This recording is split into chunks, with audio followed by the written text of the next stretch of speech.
Mas quem venceu, no sentido dos corações e as mentes no Brasil, foi o desenvolvimentismo de Roberto Simões, cuja expressão, depois da tentativa do governo rapidamente, com o Goudin, ministro da Fazenda, de estabilização no governo Café Filho, a saída de Goudin e depois a eleição, várias crises, a eleição de Juscelino Kubitschek, dá então início a esse período de desenvolvimentismo no Brasil, de industrialização acelerada, com base, sobretudo, na substituição de importações.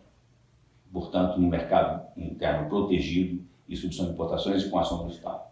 Isso foi, depois da crise do pós-governo Juscelino Kubitschek e o início do regime militar, onde foi feita uma estabilização muito inteligente com a primeira repensar das instituições, a primeira reorganização institucional pós-Vargas, não vamos voltar lá atrás, onde você abre então um espaço para um novo período de crescimento, ainda um processo desenvolvimentista. O governo militar, no período do chamado milagre econômico brasileiro, continua na fase de ação do Estado como indutor do crescimento e da industrialização.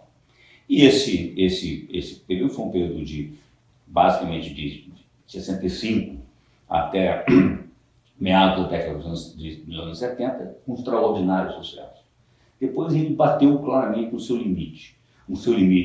Esses limites foram o agravamento das questões de desequilíbrios externos, necessidade de financiamento externo e de inflação. A inflação começou a sair do controle.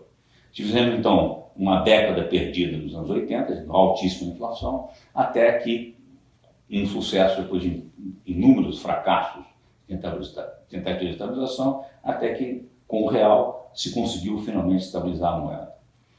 A pergunta, então, é por que, nesse momento, não se retomou um processo de desenvolvimento? O primeiro mandato do governo Fernando Henrique Cardoso foi certamente um período percebido pelo próprio governo Fernando Henrique com 4 anos de consolidação da estabilização do real. O segundo mandato poderia ter sido, e eu acho que deveria ter sido, um mandato da oportunidade de 4 anos de você lançar as bases desse novo desenvolvimento. Infelizmente não foi o que ocorreu.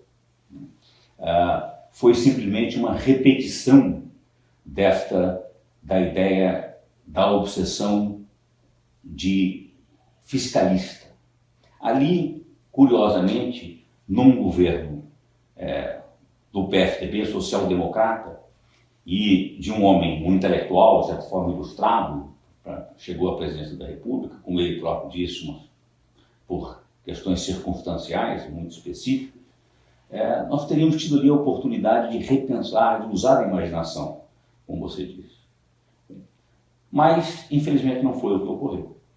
Houve, ao contrário, houve um esclerosamento da imaginação, uma redução da percepção das possibilidades, uma consolidação de ideias, curiosamente, velhas, que já tinham sido superadas e que foram retomadas como se fossem novas.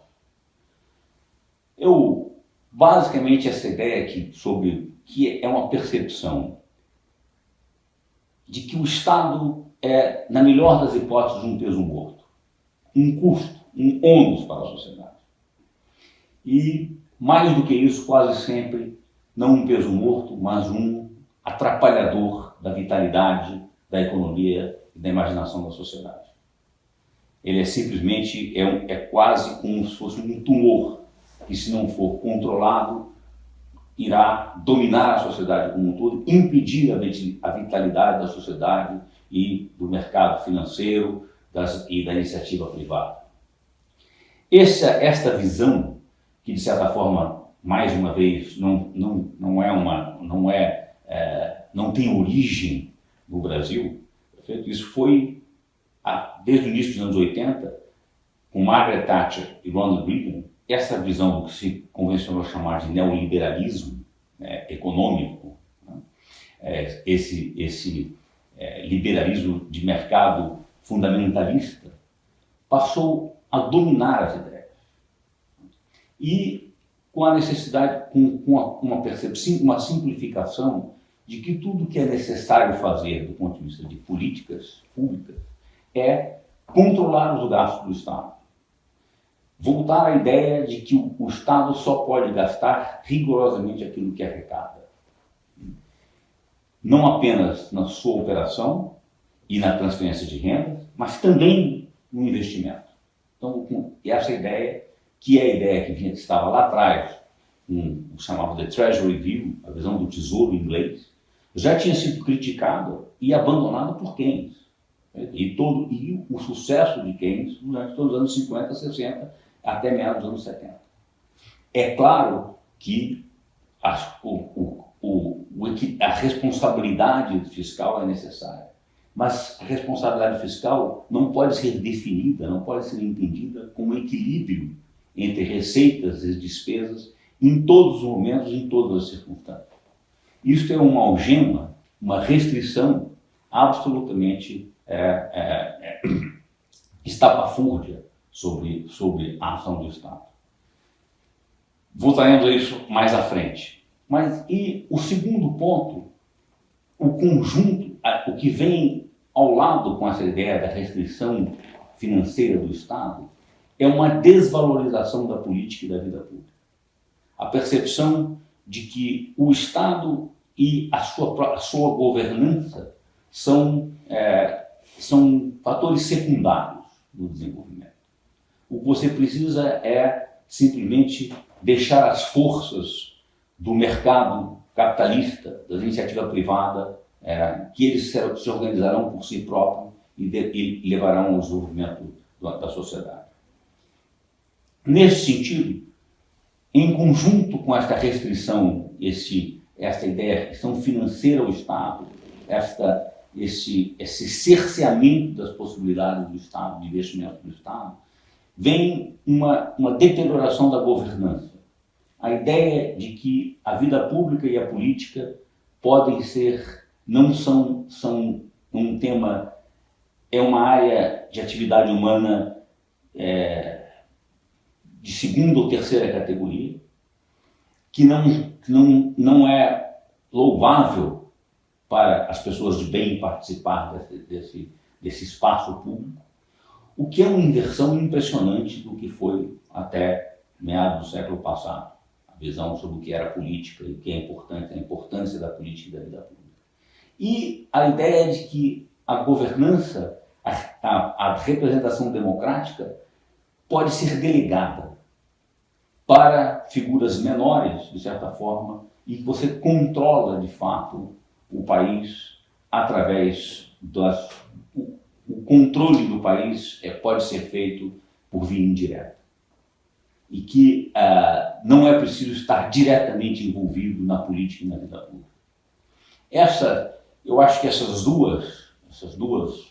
dois movimentos levaram como eu disse, a um esclerosamento da imaginação e da capacidade de repensar, justamente no momento em que se esgotou o movimento, a capacidade de recuperar o terreno perdido através da industrialização tradicional, em que, como você mencionou, a economia passou a ser a economia do conhecimento. E essa economia do conhecimento exige uma reorganização de toda forma de